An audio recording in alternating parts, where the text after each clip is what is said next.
사람 키를 훌쩍 넘는 철제 선반들에는 고객에게 배송될 상품이 가득 담겨 있습니다. 그런데 이 선반들 저절로 움직이는데요. 바로 무인 운반차 덕분이죠. 로봇 청소기를 닮아 있는 이 작은 운반차 한 대가 최대 800kg까지 들어올릴 수 있다고 합니다. 이제 물류센터 직원은 자기 자리에서 운반차가 머리에 이고 온 선반 속 주문 상품을 꺼내기만 하면 되죠. 인공지능과 블록체인 등의 기술로 제품의 정확한 수요와 재고 예측이 가능해졌고 입출고 상태에 대한 정보도 실시간으로 제공되고 있는데요. 인공지능 로봇을 활용한 자동화, 무인화는 물류 비용 절감뿐 아니라 물류의 효율성을 높이는 데도 큰 역할을 하고 있습니다. If you have all these logistic modalities coming together into one place and you want to run that efficiently, they obviously need to be digitalized. 더 빠른 배송과 높은 품질의 서비스를 제공하려는 노력이라는 측면에서 스마트 물류는 우리가 가야 될 길이라고 봅니다. 특히 최근 코로나 사태로 이커머스 시장과 비대면 소비가 확대되면서 생활 물류로 물류의 중심이 전환되었고 스마트 물류 시스템 구축의 중요성은 커져가고 있습니다. 국가 간 무역도 스마트화되면서 수많은 물건들이 국경을 넘나들고 있죠. 스마트 물류가 대한민국의 흐름을 바꾸고 있습니다.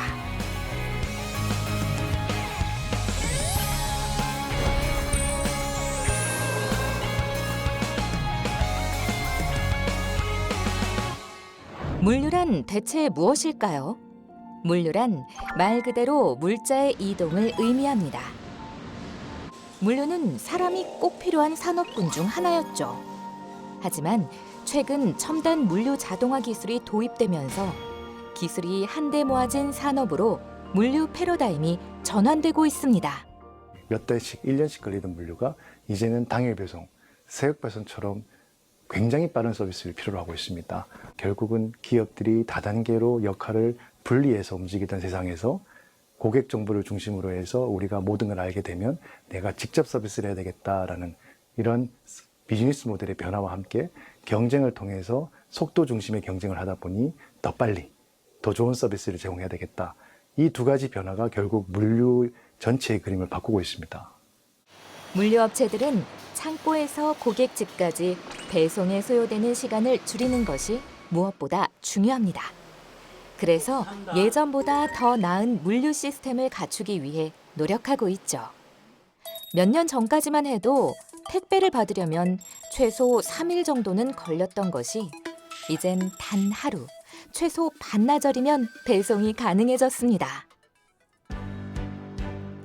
1884년 개화기를 시작으로 오랫동안 중요한 운송을 담당했던 우체국도 최근 변화를 맞이했는데요. 소포 우편물이 급격히 증가하고 있는 물류 환경 변화에 적극적으로 대응하기 위해 소포, 택배 구분 전용 중간 물류센터가 생긴 겁니다. 수도권과 지방을 연결하기 위해서 했습니다.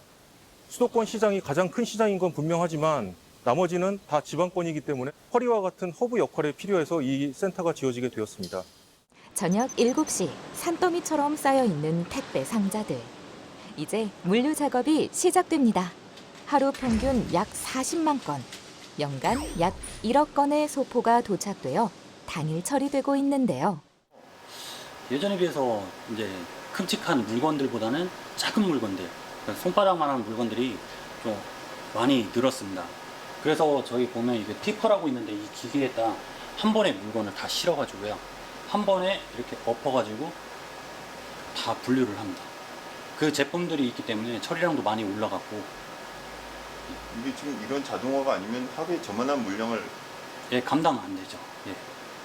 이런 그 물류 시스템이 있기 때문에 그 처리량도 올라가고 좀 많이 좋아졌다고 생각합니다. 대용량 자동 공급기가 소포를 쏟아내면 소포 자동 정렬 장치가 겹쳐진 소포, 흐트러진 소포 등을 일렬로 줄 세워 분류 장비로 보내고 다면 인식 카메라는 소포 상자에서 바코드가 붙어 있는 면을 찾아 바코드를 판독하고 소포를 분류합니다. 진입이 잘못된 소포는 소포 구분기간 이동 장치가 올바른 레일로 이동시키죠. 이 시스템은 물건이 공급되면 카메라가 인식을 해가지고요. 슈트 쪽으로 다 떨어지게 돼 있습니다. 슈트는 320개가 다 돼 있고요. 전국 각지에 물건이 떨어지는데 그 물건이 떨어지면 전부 다 이제 처리를 가능하고요. 그리고 이 지금 보시면 이것처럼 이제 에러가 발생할 경우 바로 현장에서 처리가 가능합니다. 북 2단 D1-33, D1-33잼입니다. 지금은 어떤 통신을 하신 거예요, 지금? 지금 물건이 걸려가지고 좀 처리 좀 해달라 이런 뜻이었습니다. 그래야 물건 흐름이 원활하게 이제 공급될 수 있으니까요. 과거엔 2회 구분했던 작업이 현재는 1회 구분으로 약 53억 원 운송 비용을 줄였고 자동화로 인해 업무 효율성과 속도도 크게 향상되었습니다. 1차 분류된 택배가 우체국으로 도착한 시간은 오전 6시. 이제부터가 진짜 택배 분류 작업의 시작이죠. 아직까진 사람의 손이 쓰이지만 이 작은 기계 덕분에 일도 수월하고 훨씬 빨라졌답니다. 예전에는 한 4시간 정도 구분을 해서 오후에 배달을 나갔는데 지금은 아침에 구분해가지고 이렇게 나갈 수도 있고 일반 우편물은 하루 전날 구분을 했다가 그 이길 날 배달을 할 수 있게끔 준비를 해놓습니다. 오전 9시가 되기 전 배송 준비가 모두 완료되는데요.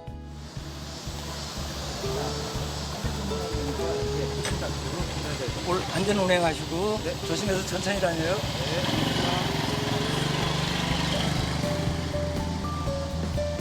네, 수고하세요. 자, 안전 운행하시고요. 네, 수고하세요. 제작진도 35년 경력의 강재호 팀장을 따라 나섰습니다. 강남 대치동 일대를 배송하고 있는데요. 배송 정보를 입력해주는 기계가 있어 배달 시간도 전보다 짧아졌습니다.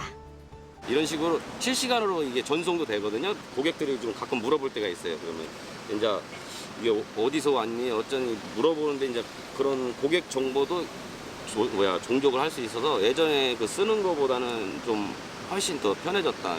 거의 핸드폰이나 다름없어요. 물류 4.0 시대엔 단순한 기계 장비 로봇만 있는 것이 아닌 전반적인 업무 방식과 과정들이 모두 스마트화해지는 것이 큰 특징입니다. 물류 전 과정이 디지털화되는 것인데요. 물류 디지털화가 중요한 이유는 이런 기술력이 물류 산업 경쟁력을 좌우하기 때문입니다. 과거에는 물류라고 하는 것이 비용 중심의 경쟁이었다면 지금은 더 나은 서비스, 더 빠른 서비스를 어떻게 제공할까라고 하는 배송 서비스 품질에 대한 경쟁으로 바뀌었다고 봐야 됩니다. 그래서 고객에 대한 서비스를 바꿔주는 디지털화된 물류 서비스를 우리가 스마트 물류라고 부르고 있죠. 효과적인 물류 유통시장을 조성하기 위해 상품, 물류 온라인, 오프라인 등의 업무를 효율적으로 통합 관리할 수 있는 통합 플랫폼을 개발한 회사를 찾았습니다. 자체 기술력을 구축해 국내 1000여 곳의 대중 소형 업체에 실질적인 도움을 주고 있다는데요. 소규모로 하는 기업들 같은 경우에는 솔직히 엑셀로 관리해도 되는데 어느 정도 이제 물량이 늘어나고 규모가 이제 커지면 WMS는 필수라고 할 수 있겠죠. 이 업체가 개발한 구독형 WMS는 연간 운송장 기준 1억여 건의 데이터 처리가 가능하게 설계되었죠.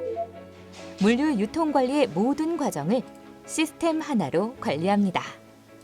시스템을 사용하면 일단 정확도, 재고의 정확성, 그리고 오배송이 이제 줄어드는 점, 또 그걸 통해서 또 좀 더 인력이나 그런 부분들을 좀 효율적으로 관리할 수 있다. 뭐 그런 부분들이 이제 대표님들이 많이 얘기하고 계십니다.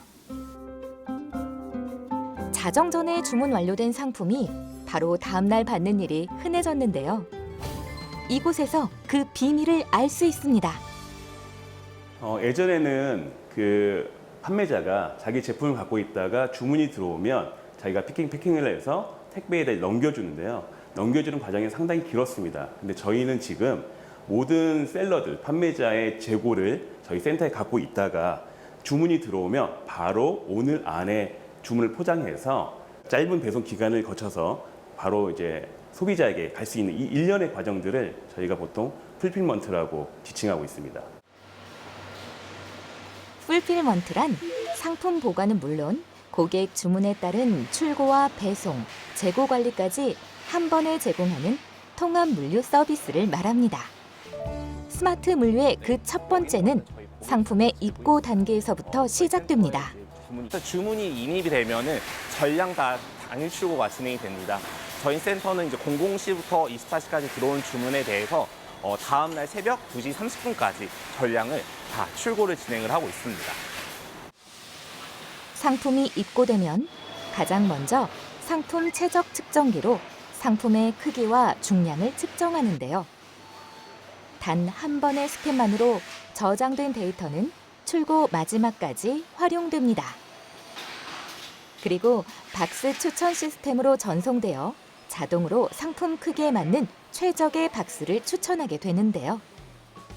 사람이 눈대중으로 직접 했을 땐 0.3%의 오류율이 있었지만 현재는 0.01% 정도로 거의 완벽에 가까운 수치입니다. 오류뿐 아니라 포장재까지 규격에 맞게 알아서 넣어줘 인력과 포장 비용까지 줄이고 있다고 하네요. 그리고 이 센터에선 무인 운반차인 AGV 로봇을 총 126대 사용하고 있는데요. 상품을 가져다주고 상품을 배출하는 역할을 담당해 작업자들의 동선을 최소화합니다. 저희 센터에 지금 들어와 있는 AGV 같은 경우에는 500에서 800kg를 들 수 있고요. 최대 1톤까지 들 수 있는 AGV들이 지금 사용되고 있습니다. AGV 로봇이 가져다준 상품을 작업자가 제자리에서 박스에 넣기만 하면 작업 끝! 작업자는 더 이상 여기저기 이동하며 일일이 상품을 찾아 박스에 상품을 넣는 번거로운 과정을 거칠 필요가 없습니다. 이 상황들을 통제실에서 실시간 모니터링으로 원활한 물류 흐름을 유지할 수 있고 축적된 데이터를 활용해 판매자별, 상품별 재고 분석도 가능하죠. 정체가 예상되거나 발생되면 즉각 경보 알림을 주는데요. 대시보드를 통해 검수, 포장 등 세부적으로 어떤 작업의 진행률이 저하됐는지 확인이 가능합니다. 로봇이 피킹, 패킹을 하고 집어넣고 인입하는 이런 작업들이 사람보다 더 효율적일 수 있을 때까지 저희가 연구를 하고 있고 그런 것들은 매년 개선이 되면서 향후에 오픈하는 이런 센터들에게 계속 적용해서 지속적으로 확대할 예정입니다. 지난 2020년 전 세계를 강타한 코로나 사태로 물류는 멈추었고 물류 대란이라는 문제가 생겨났습니다. 국가는 물론 많은 기업들과 개인들의 피해도 이만저만이 아니었죠. 물류는 제조, 무역, 유통 모든 산업을 서포트하는 국가의 대동맥이다. 혈맥이다. 우리가 인간으로 보면 이 혈맥이 막히면 어떻게 되겠습니까? 그러면 이제 서서히 죽어가겠죠. 마찬가지입니다. 물류가 멈추고 막히면은 서서히 그 나라 국가 경제는 서서히 퇴보되고 멈출 수밖에 없는 거죠. 물류는 코로나 팬데믹을 지나오며 점점 변화하고 그 성장세는 더욱 커지고 있는데요. 스마트화 노력은 항만에서도 진행되고 있습니다. 우리나라 물류 99.7%는 바닷길, 즉 선박을 통해서 이루어집니다. 그리고 전 세계 교역의 약 90%가 해상 운송을 이용하고 있죠. 비용적으로 가장 효율적인 물류 운송 수단이기 때문입니다. 1876년에 개항한 부산항은 우리나라 최초의 무역항이자 최대의 항만으로 내외 무역은 물론 해외 여객 수송의 관문 역할을 수행했는데요. 1, 2, 3, 4부들을 건설하여 약 700만 TEU 화물을 처리했지만 물동량 증가와 항만의 노후로 1997년 부산 신항을 계획했습니다. 그로부터 9년 후 2006년 대한민국 수출입 최전선 부산신항이 개항했는데요.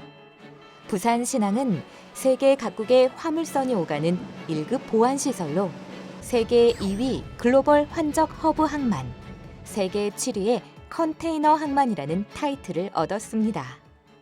글로벌 항만이 한 490개 정도가 있습니다. 490개 중에 7위를 한다는 것은 정말 대단한 일입니다. 1위가 샹하이, 그 다음 3위 선전, 4위 닝보, 저우산 이런 중국 항만들로 채워져 있고 유일하게 중국이 아닌 항만은 2위 싱가포르 항만입니다. 그런 어떤 중국 그리고 싱가포르라고 하는 글로벌 허브 항만과 어깨를 나란히 하고 있는 정말 글로벌 허브 항만이라고 하는 곳이 바로 부산항이라고 할 수 있습니다. 그리고 지난 2022년 5월 부산 강서구 가덕도 북쪽 수심 17에서 18m의 바다를 메워 총 면적 63만 제곱미터, 선석 길이 1,050m, 부산신항 6부두가 문을 열었습니다. 부산신항은 그 간설항로, 미국과 그 유럽에 갈 수 있는 허브포트를 구축할 수 있는 간설항로에 위치해 있고요. 부산신항의 6부두는 항로의 입구에 위치하고 있어서 선박의 입출항 시간이 약 타터미널에 대비해서 1시간 정도 절감이 되고 있습니다. 비용으로 따지면은 만티오급 선박이 연간 약 1억 정도의 비용을 절감할 수 있는 상황이 되고 있고요. 부산신항 6부두는 부산항의 화물 처리 능력을 확대하기 위해 세워진 신항의 6개 터미널 중 하나입니다. 개장 첫 해인 2022년에 22만 TEU, 올해 상반기 34만 TEU를 처리하였으며 연말까지 100만 TEU를 목표로 하고 있답니다. 거대한 장비들과 컨테이너가 쉴 새 없이 오가는 이곳. 지게차와 자동 크레인 등이 대량 도입되면서 항만의 풍경을 바꿔놓았는데요. 세계적인 스마트 항만 전환기로에서 부산항도 피할 수 없는 자동화 바람이 불고 있습니다. 항만의 성공은 물동량과 처리 속도에 달려 있습니다. 그래서 정해진 시간에 물건을 내리고 실는 게 중요한데요. 이 터미널은 국내 최초 원격 조종 방식의 암벽 크레인을 도입했습니다. 과거 유인 탑승 암벽 크레인의 경우 40에서 50m의 높이로 이동하여 사람이 탑승했는데요. 높은 위치에서 불편한 자세로 작업, 교대 시간에는 작업이 중단됐죠. 기존에는 작업자들의 그 숙련도에 따라서 작업 편차가 많이 있었던 부분이 있었으나 자동화를 얼른 구축하면서 표준화된 작업을 진행하여 가장 효율적으로 작업이 진행되고 있습니다. 무인 암벽 크레인은 컨테이너를 옮길 때 조종사가 타지 않고 통제실에서 모니터를 통해 원격으로 조정합니다. 운영 사무실에서 작업하여 교대 시간이 단축되며 피로도가 감소되고 보다 안전하고 효율적인 작업을 할 수 있습니다. 6부두를 시작으로 부산항은 물류 선적과 운영 부분에 있어 스마트 항만으로의 전환을 목표로 하고 있는데요. 해상과 항만, 내륙으로 연결되는 물류망의 범위를 좀 더 넓혀 항만과 공항, 철도 배후단지와 배후도시로까지 촘촘히 연결되는 스마트 항만을 그려나가려 합니다. 부산항과 멀지 않은 곳엔 철송장이 위치합니다. 철송장은 화물을 취급하기 위해 만들어진 역을 의미하는데요. 부산과 대륙을 연결하는 유라시아 철도가 부산을 종착지로 합니다.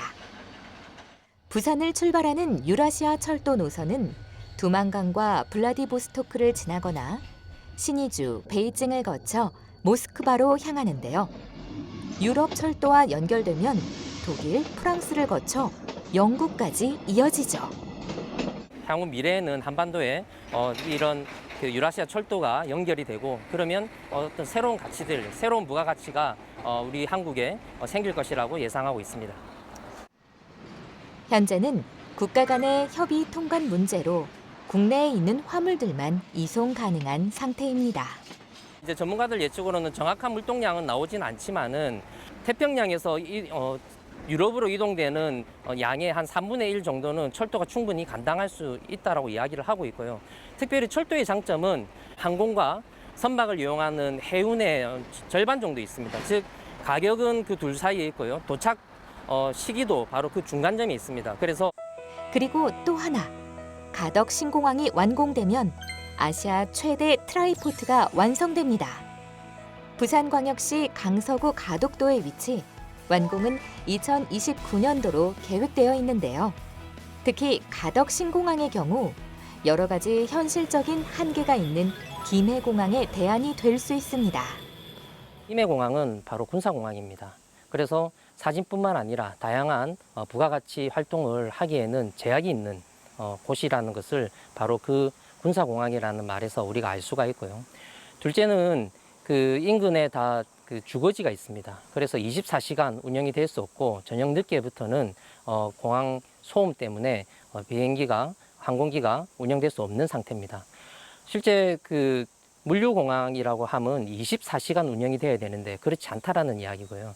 이것이 바로 김해공항이 지금 물류의 기능을 제대로 할 수 없는 이유이기도 합니다.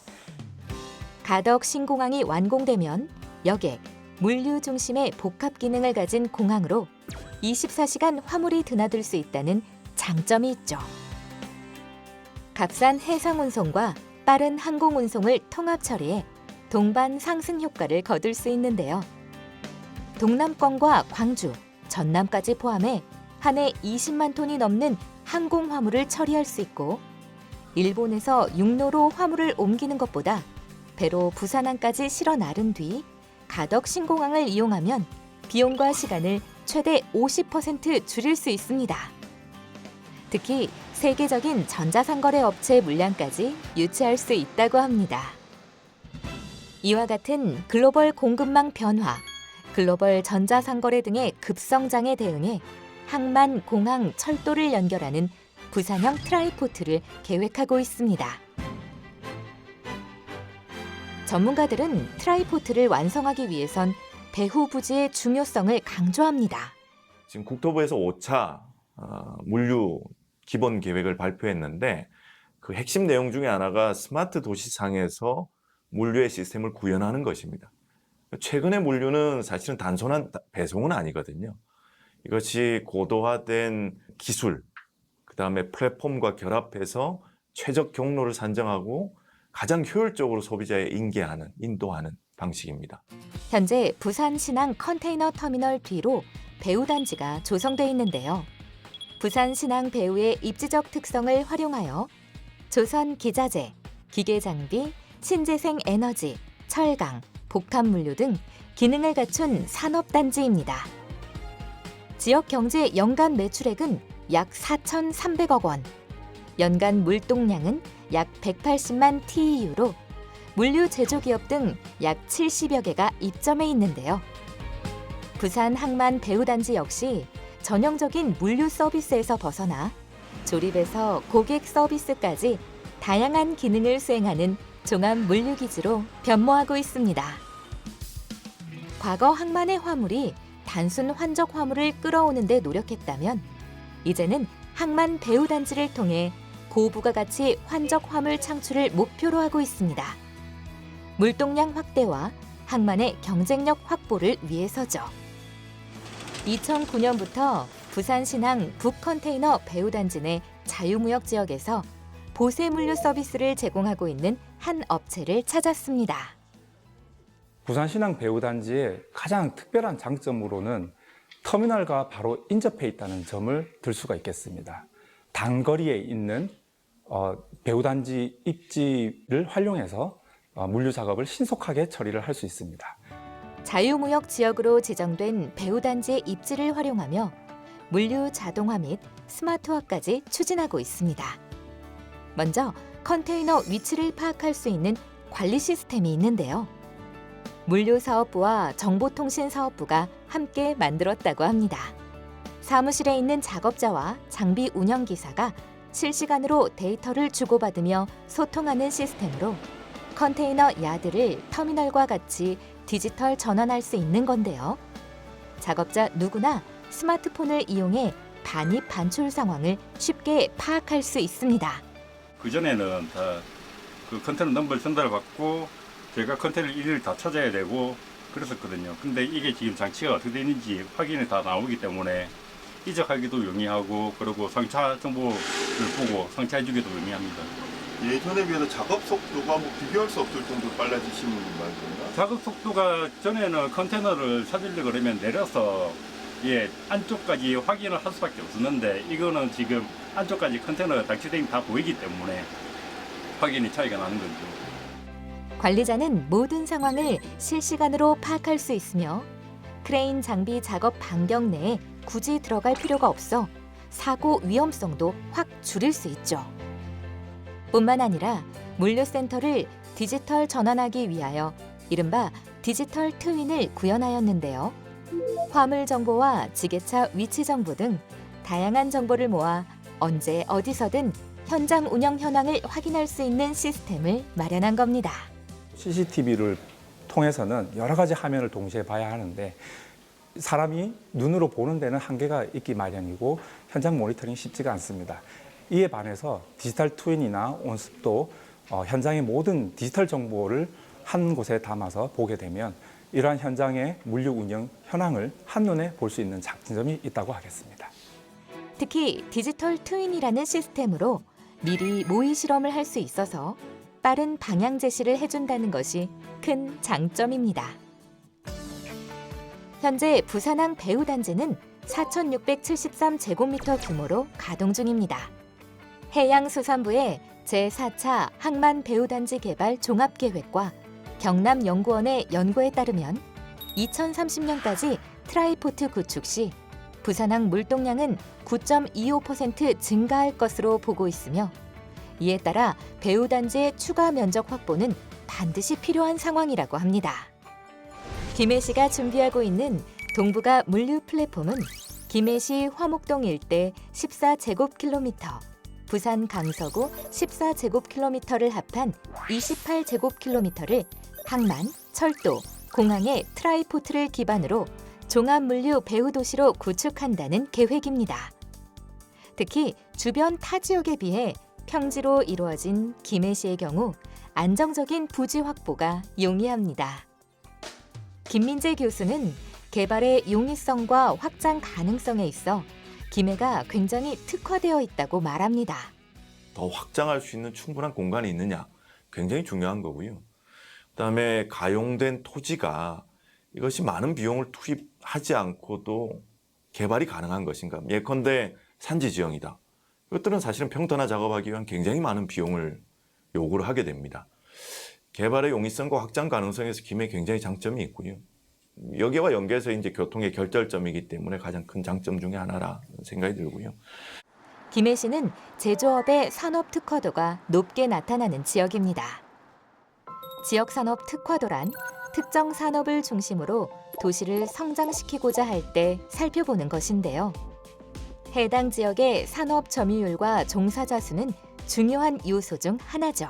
인천과 경쟁할 수 없다라는 것은 여래합이 그 말씀을 하십니다. 그렇다면 여기가 제대로 작동하기 위해서는 부산, 울산, 경남이 가지고 있는 산업으로 특화하고 그 특화 분야로 물류 플랫폼을 성장시켜야 되는 겁니다. 인천과 전혀 다른 제품 품목을 가지고 공항과 항만을 이용할 수가 있습니다. 이런 식으로 좀 특화를 해야 인천도 살고 여기에 동남권도 살 수가 있습니다. 김해시는 특히 제조업이 발달되어 있는데요. 약 8천여 개가 이곳에 있으며 전국에서 세 번째로 큰 규모를 자랑하고 있습니다. 김해 공항이라든지 항만, 철도, 고속도로 같은 원체 교통의 요충지입니다. 수요처가, 판매처가 가까이 있다 보니까 이런 이점이 제조업체가 김해에 많이 들어오는 그런 이유가 아니겠나 생각하고 있습니다. 김해 산업단지에 위치한 이곳. 35년째 비행기 엔진과 우주 발사체 등에 들어가는 초정밀 부품을 생산하며 연매출 150억을 달성한 기업인데요. 5년 전 수출 증가로 물량이 늘어남에 따라 창원에서 김해로 공장을 이전하고 700평 부지도 현재 3,000평으로 증축해 사업을 진행하고 있습니다. 아무래도 김해가 그러한 어떤 위치적으로 어떤 고속도로에 대한 접근성이라든가 어떤 공항 항만 이용하는 데는 상당한 장점이자 어떤 이점이 될 것 같습니다.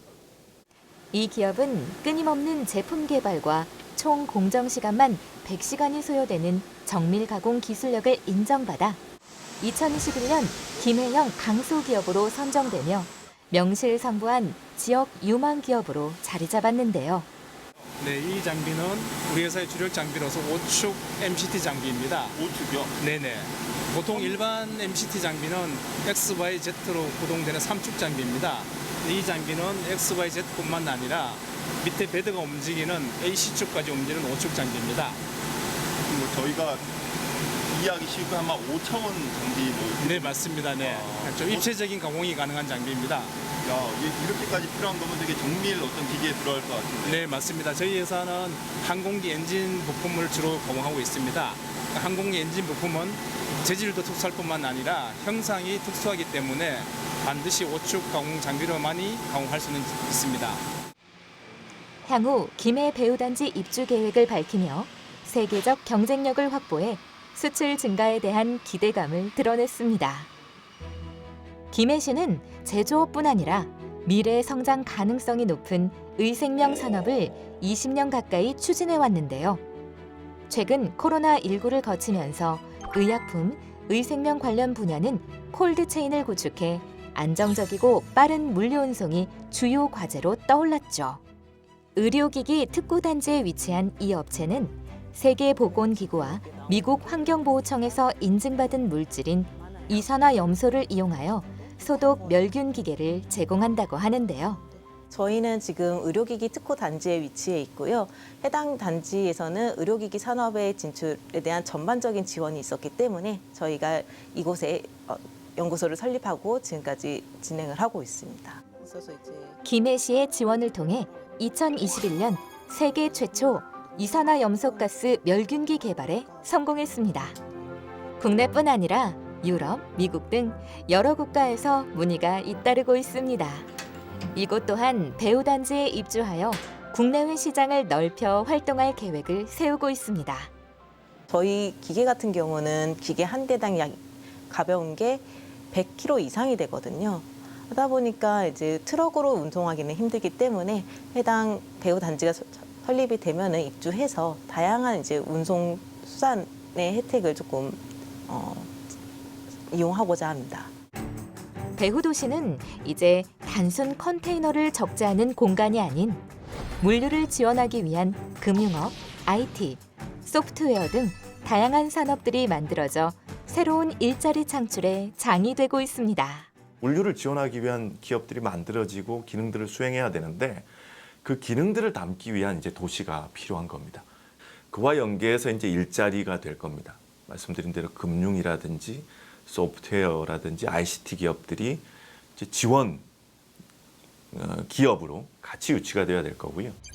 김해시는 화목동에 최첨단 물류 기술을 적용하여 경남 권역 대표 스마트 물류단지를 조성하며 최적의 물류 플랫폼을 구축할 계획입니다. 물류 어느 정도의 규모 이런 게 나올 건데 지금 현재 저희들이 생각하고 있는 부지 면적은 우리시 함옥동의 14제곱킬로미터, 부산시 강서구의 14제곱킬로미터, 총 28제곱킬로미터, 평으로 하면 한 870만 평 정도 됩니다. 이 안에 스마트 물류단지, 그리고 전후방 연계 배우단지, 또 R&D, 바이오 헬스 클러스터, 또 신성장 미래산업단지 클러스터 이런 것들을 구축을 해서 종합적인 복합 비즈니스 도시를 스마트 도시를 조성을 할 계획입니다. 글로벌 전자상거래 시장 규모는 지난해 기준 107조에 달했죠. 2025년엔 154조, 2026년엔 173조까지 늘어날 전망입니다. 김해시가 준비하는 물류 배우단지는 어떤 형태로 운영되어야 글로벌 경쟁력을 갖출 수 있을까요? 국내 기업과 해외 기업이 서로 협력하여 운영하는 물류회사를 찾아가 봤습니다. 인천 GDC 센터는 글로벌 최대 건강식품 쇼핑몰 업체가 들어와 있습니다. 제3국으로 수출하는 그 수출 물량 위주로 저희가 운영을 하고 있습니다. 그러다 보니 수출을 할 때는 국제 운송에 항공 선적이 필수적입니다. 공항 바로 옆에 이런 그 자유무역지대가 있기 때문에 가능했던 사업이고요. 이를 통해서 그 가까운 아시아 지역에 있는 근거리 국가에 저희가 효율적으로 물건을 배송할 수 있게 되었습니다. 2만 5천 가지의 종류를 21에서 23도씨 정도의 온습도를 맞춰 보관 관리하고 있는데요. 상품을 보관하고 있다가 일본, 홍콩, 싱가포르 등 동아시아 지역에서 고객 주문이 들어오면 해외로 발송하는 것으로 일평균 2만 건의 물량을 처리하고 있습니다. 쉽게 생각하면 미국에 있는 그 건강보조식품 업체의 아시아 전담 풀필먼트 창고라고 보시면 됩니다. 그래서 소비자들은 여전히 미국 사이트에서 주문을 하시지만 더 근거리에 있는 이곳 인천에서 그 주문을 접수받아서 소비자들이 원하시는 상품을 잘 포장해서 수출까지 도와드리는 그런 일련의 과정을 겪고 있습니다. 트라이포트와 배후도시라는 숙제를 어떻게 풀어나가야 할지 그 해답을 찾기 위해 트라이포트 전략을 진행 중인 아랍에미리트의 두바이를 찾았습니다.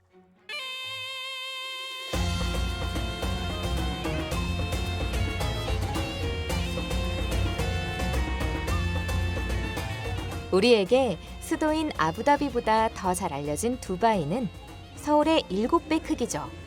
90%가 사막이며 인구는 340만 명 정도인데요. 자국인 15%, 외국인 85% 비율의 국제 도시입니다. 두바이는 어떻게 무역 허브 중심으로 성장할 수 있었을까요? 오래전부터 두바이가 아시아와 유럽, 아프리카를 잇는 지리적 요충에 위치해 글로벌 무역 중심지 역할을 수행해 왔기 때문이죠. This is a notion where people think Dubai had a lot of natural resources. Yes, as a UAE, we have, with God's grace, been blessed with oil. But Dubai as a city never had a lot of oil, and therefore we had to use whatever we had wisely. And the little amount of oil that was explored back in 1950 and 1960 was used to create infrastructure, key infrastructure for Dubai. And that key infrastructure revolved around transportation, services, banking, and creating a multimodal infrastructure to enable flow of cargo. 1966년 원유가 발견되고 다른 중동 국가들과 달리 두바이는 석유 없이도 지속 가능한 두바이를 만들기 위해 항만, 도로, 산업단지 등 기반 시설에 중점적으로 투자하였습니다. 그야말로 사막의 맨해튼으로 탈바꿈하였죠. 두바이는 항만과 공항, 철도를 연결하는 이른바 트라이포트를 구축하면서 글로벌 물류 허브로 성장했습니다. 먼저 항만을 살펴보면 두바이는 제벨알리, 함리야, 라시드 총 3개의 항만으로 구성되어 있는데요. 그중 제벨알리 항은 1979년 개항 이래 꾸준히 규모를 확장해 중동 최대의 항구이자 세계 9위의 물동량을 처리하는 곳입니다. 중동에서 사용하는 생활용품을 포함한 여러 물류들은 대부분 제벨알리 항을 거친다고 해도 과언이 아니죠. Now, what Jebel Ali have done to Dubai and to the economy of Dubai, it contributes to around 38% of the total GDP of the emirate. 제벨알리 항의 강점은 물동량 이외에도 두바이의 지리적 이점과 관련지어서 생각해 볼 수 있는데요. 바로 항만, 항공, 철도를 연결한 트라이포트의 발달입니다. 제벨알리 항에서 24km, 30분 이내에는 2010년 화물 전용 신공항으로 문을 연 두바이 알막툼 국제공항이 위치해 있는데요. 두바이 국제공항의 기능과 교통량을 이전하기 위해 국제공항에서 남서쪽으로 약 45km 떨어져 있는 곳에 건설되었죠. 알막툼 공항은 연간 2억 명의 승객과 화물 1,600만 톤을 처리할 수 있습니다. 그리고 알막툼 공항의 근처에는 사우디와 오만, 아랍에미리트 북부까지 이어질 에티하드 철도가 있는데요. 두바이는 항만과 공항, 철도가 연결된 트라이포트 물류 플랫폼을 구축해 전체 GDP 500조 원의 약 25%를 벌어들이고 있습니다. 그리고 항만과 공항 사이에는 거대한 배후단지가 위치해 있는데요. 바로 제벨알리 자유무역지대입니다. 중동 최초로 조성된 이곳 두바이 제벨알리 자유무역지대에는 현재 7천 곳이 넘는 글로벌 기업이 자리 잡고 있습니다. 세계 최대 규모의 자유무역 지역 가운데 하나로 두바이의 활발한 경제 성장의 주요 동력으로 꼽힙니다. 1984년에 문을 연 프리존은 전체 면적 57제곱킬로미터에 이르며 일종의 경제, 무역, 산업 육성을 위한 특별구역인데요. 원유 고갈에 대비해 제조업 중심의 자국 산업을 육성하고 이란, 쿠웨이트, 오만 등 인근 중동 나라들과 서남아시아, 아프리카, 동유럽 등의 중개무역 중심지로 육성하기 위해 설치하였습니다. 이곳에서는 외국인의 경영권을 인정하여 입주 기업에 대한 간소화된 사업 개설 절차와 외국인 지분 소유 100% 허용, 세금 면제 등의 각종 인센티브를 부여하고 있죠. 제벨알리 프리존에 입점해 있는 업체들은 하나같이 신속한 화물 통관을 장점으로 꼽습니다. 이곳에 입점한 한국 물류업체들도 많이 있는데요. 자재를 수입해서 통관 및 운송 일을 두바이에서 25년째 하고 있는 김경수 대표를 만났습니다. 수입 통관을 하기 위해서 선사로부터 딜리버리 오더를 받아야 되거든요. 그래서 딜리버리 오더를 받게 되면은 우리 시스템에 바로 통관을 해가지고 대개 그 문제가 있는 건이 아니면 바로 그 자리에서 통관이 이루어집니다. 그러니까 뭐 몇 시간, 한나절, 반나절 뭐 이것도 아니고 바로 딜리버리 오더를 갖고 오면 이쪽에서 우리 직원들이 통관을 바로 직접 하고. 뿐만 아니라 프리존 안에 있는 물건이면 재수출을 할 때도 관세가 전혀 붙지 않는 장점도 있죠. Is there any Bahraini export also? Yeah, there is. Bahrain we discussed already. 박준봉 대표가 이끌고 있는 식품업체도 특성상 수출, 수입이 많기 때문에 지난 9월 프리존에 들어왔다고 합니다. 두바이 프리존에 들어온 후 한국 제품들을 찾는 소비자가 많아지며 수출도 증가했습니다. 뭐 주로 어떤 것들이 많이 나가냐? 한국 음식 중에서도 떡볶이, 또 시장 쪽으로는 튀김가 이런 거 있고 고추장도 많이 씁니다 지금. 저 미국 셰프들이 우리 고추장을 베이스로 해서 자기들이 또 소스를 이렇게 만듭니다. 그게 상당히 인기있고 여러 가지 라면부터 모든 식품이 한국에 관심이 많습니다. 특히 떡볶이가 요새 또 굉장히 인기입니다. 또 짜장도 아주 좋아합니다. 그래서 짜장에 대한 만드는 거 어떻게 만드는지 또 저희들한테 많이 소개합니다. 그 역시 두바이의 프리존을 택한 건 간편하고 빠른 통관 절차가 가장 컸다고 합니다. 이 모든 것을 터미널 운영사가 관리하고 있는데요. 연간 약 7만 개 선박에 수송되는 7천만 개의 컨테이너를 관리하며 전 세계 컨테이너 중 약 10%를 담당할 정도로 엄청난 규모를 자랑하는 글로벌 기업입니다. 이 터미널 운영사는 한국과도 특별한 인연이 있는데요. 바로 부산 신항만의 대주주로 부산항 신항 2부두 운영에 참여하고 있습니다. Yeah, in Busan, I was the head of operations. I also was responsible for all the safety and all the training of the staff. And obviously, as we started up, also we helped with the design and putting all these components together and integrate them.